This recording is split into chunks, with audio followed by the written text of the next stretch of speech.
अज्ञातवास की बात भगवान ने बार बार समझाया कि 5 ही घर कौरवों को दे दो, 5 ही गांव दे दो, पांडवों को दे दो। हम कह रहे कौरव भूल गए थे, पांडवों को 5 ही घर दे दो।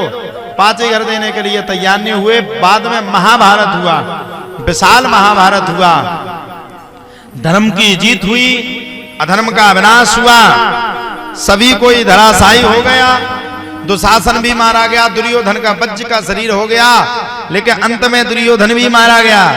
और दुशासन दुर्योधन के मरने के तत्पश्चात ही धीरे धीरे करके पांडवों का राज्य कुछ समय के बाद पूर्ण हुआ। और जैसे ही पांडवों का राज्य कुछ समय के बाद पूर्ण हुआ, तब तो प्यारे कहा जाता है अब आ गया राज किसका? बोले राजा परीक्षित का। राजा परीक्षित का जैसे ही राज आया, वैसे ही कहा जाता है राजा परीक्षित के राज आने के तत्पश्चात ही, राजा परीक्षित के राज जाने के तत्पश्चात ही धीरे धीरे करके एक दिन राजा परीक्षित अपने नगर में गए। वहां देखा गाय का एक पैर है, बैल पीछे खड़ा हो, कोई काला मनुष्य खड़ा। पूछा कौन हो? बोले हम हैं कलयुग।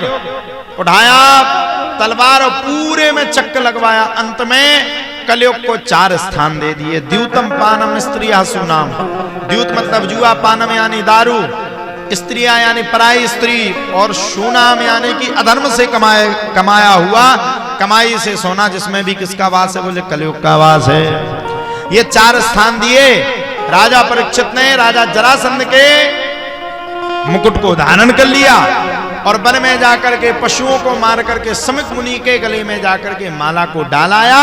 समिक मुनि के पुत्र सिंगी मुनि ने राजा परीक्षित को आज से 7वें दिन तक्षक नाम के सर्प के काटने से मृत्यु का श्राप दे दिया। बोलो सच्चिदानंद भगवान की जय, आनंद कंद भगवान की जय। जय जय श्री राधे, जय जय श्री राधे, जय जय श्री राधे।